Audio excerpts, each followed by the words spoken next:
क्या झारखंड का विकास वाकई केंद्र के पास बकाया 1,36,000 करोड़ पर ही निर्भर करता है? क्या वाकई केंद्र की मोदी सरकार कोल रॉयल्टी के रूप में बकाया 1,36,000 करोड़ की रकम को रोककर झारखंड को पीछे धकेलना चाहती है? क्या वाकई केंद्र सरकार की मंशा झारखंड की हेमंत सोरेन सरकार को विकास के मोर्चे पर बदनाम करने की है? क्या वाकई देश के 45% खनिज जरूरतों को पूरा करने वाले झारखंड के साथ केंद्र की मोदी सरकार भेदभाव कर रही है? क्या केंद्र सरकार की हठधर्मिता की वजह से झारखंड में हेमंत सोरेन सरकार की महत्वाकांक्षी योजना मसलन सर्वजन पेंशन योजना, मैया सम्मान योजना, अबुआ आवास योजना, मरांग गोम के जयपाल सिंह मुंडा पारदेशीय छात्रवृत्ति योजना और सावित्री बाई फुले किशोरी समृद्धि योजना फलीभूत नहीं हो पा रही है? कथित कोल रॉयल्टी के बकाया राशि के भुगतान से केंद्र के इनकार के बाद सबसे ज्यादा आशंका मैया सम्मान और सर्वजन पेंशन योजना को लेकर पैदा हो गई है, क्योंकि मुख्यमंत्री हेमंत सोरेन ने विधानसभा चुनाव से पहले कई बार कहा कि यदि केंद्र सरकार हमारा 1,36,000 करोड़ रुपया लौटा देगा तो हम सर्वजन पेंशन राशि को 1,000 रुपए से बढ़ाकर 1,500 रुपए प्रति लाभुक कर देंगे। तो वही मैया सम्मान योजना की राशि भी 1,000 से बढ़ाकर 2,500 रुपए की जाएगी। मैया सम्मान योजना की राशि तो बढ़ा भी दी गई है, लेकिन इसमें हालिया जारी अनुपूरक बजट का 54% से ज्यादा पैसा खर्च होने वाला है।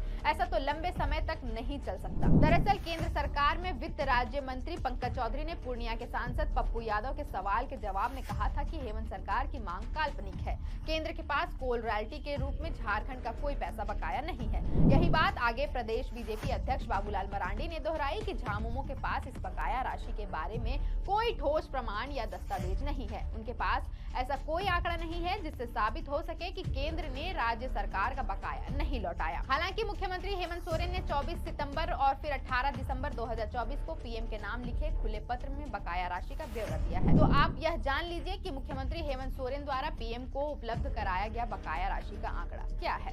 पीएम के नाम सीएम की चिट्ठी में लिखा है कि केंद्र के पास झारखंड की कुल बकाया राशि का 1,36,042 करोड़ रुपया है। इसमें वारंट कोयला रॉयल्टी के रूप में 2,900 करोड़ रुपए बकाया है। पर्यावरण मंजूरी सीमा के उल्लंघन के मद में 32,000 करोड़ रुपए बकाया है। कोयला कंपनियों ने खनन के लिए जो जमीन ली है उसके मुआवजे के रूप में 41,142 करोड़ रुपए बकाया है। वहीं ब्याज के 60,000 करोड़ को मिलाकर यह रकम 1,36,000 करोड़ रुपए की बैठती है।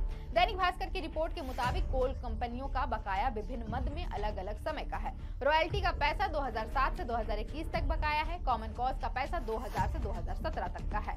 भूमि मुआवजा मद में 2009 से 2019 तक का बकाया है। जहां तक बात भूमि अधिग्रहण की है तो कोल इंडिया की 3 इकाइयां मसलन सीसीएल, बीसीसीएल और ईसीएल है। यही सबसे ज्यादा कोल माइनिंग करती है। तीनों कंपनियों ने मिलाकर झारखंड की 93,000 एकड़ जमीन का अधिग्रहण किया है। सीसीएल ने 70,000, बीसीसीएल ने 15,970 और ईसीएल ने 7,315 हेक्टेयर जमीन ली है। हेमंत सरकार का तर्क है कि बार बार आग्रह करने के बावजूद केंद्र सरकार बकाया राशि को लेकर हठधर्मिता दिखा रही है, जबकि सुप्रीम कोर्ट का आदेश भी हमारे हक में आ चुका है। दरअसल 29 दिसंबर 2019 को अपने दूसरे कार्यकाल की शुरुआत में मुख्यमंत्री हेमंत सोरेन ने बकाया राशि के भुगतान का मुद्दा उठाया था। तत्कालीन कोयला मंत्री प्रहलाद जोशी को पत्र लिखा, नीति आयोग की बैठक में बकाया राशि के भुगतान का मुद्दा उठाया।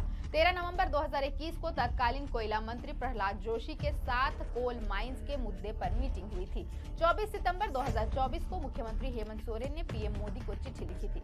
18 दिसंबर 2024 को फिर एक बार सीएम ने पीएम को खुला पत्र लिखा।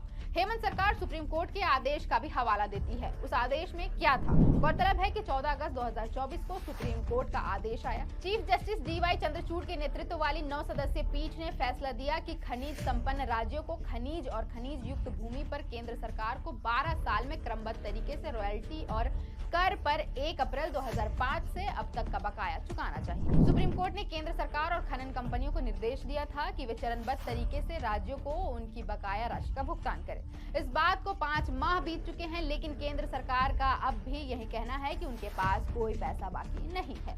मुख्यमंत्री हेमंत सोरेन ने 18 दिसंबर 2024 को पीएम मोदी के नाम लिखी दूसरी चिट्ठी में बताने का प्रयास किया कि बकाया राशि के भुगतान में देरी से झारखंड में कौन कौन से काम प्रभावित हो रहे हैं। हेमंत सरकार का कहना है कि इस राशि से प्रदेश में शिक्षा, स्वास्थ्य, महिला एवं बाल विकास, पेयजल, मैया सम्मान योजना, किसान, मजदूर आदिवासी, दलित, अल्पसंख्यक विस्थापितों का हित प्रभावित हो रहा है।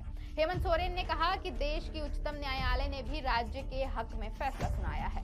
मुख्यमंत्री ने कहा कि केंद्र को मामले में हस्तक्षेप कर कोल कंपनियों को बकाया राशि का भुगतान करने का निर्देश देना चाहिए। मुख्यमंत्री ने कहा कि कोल इंडिया और उसकी सहायक कंपनियां बकाया राशि का भुगतान कोल इंडिया के खाते से सीधा राज्य के खाते में क्रेडिट करें। गौरतलब है कि इस मामले में गतिरोध बढ़ता जा रहा है। भाजपा कह रही है कि हेमंत सोरेन की कपोल कल्पित मांग है, ऐसी कोई बकाया राशि है ही नहीं। बाबूलाल मरांडी कहते हैं कि सर्वजन पेंशन, मैया सम्मान, गैस सिलेंडर और मुफ्त बिजली जैसी लोक लुभावन योजनाओं में अपनी संभावित विफलता से घबरा रही हेमंत सरकार इसका ठिकरा केंद्र सरकार पर फोड़ना चाहती है। वहीं झामुमो का कहना है कि केंद्र सरकार जानबूझकर बकाया राशि का भुगतान नहीं करना चाहती ताकि हेमंत सोरेन को राजस्व संकट का सामना करना पड़े, योजनाएं धरातल पर उतारी ना जा सके और सरकार को बदनाम किया जा सके। अब कौन सही है और कौन गलत, यह तो तकनीकी मामला है। हालांकि मामले में गतिरोध थमता नहीं दिख रहा है। फिलहाल के लिए इतना ही। मेरा नाम है अवंतिका और आप देख रहे थे द फोर्थ पिलर।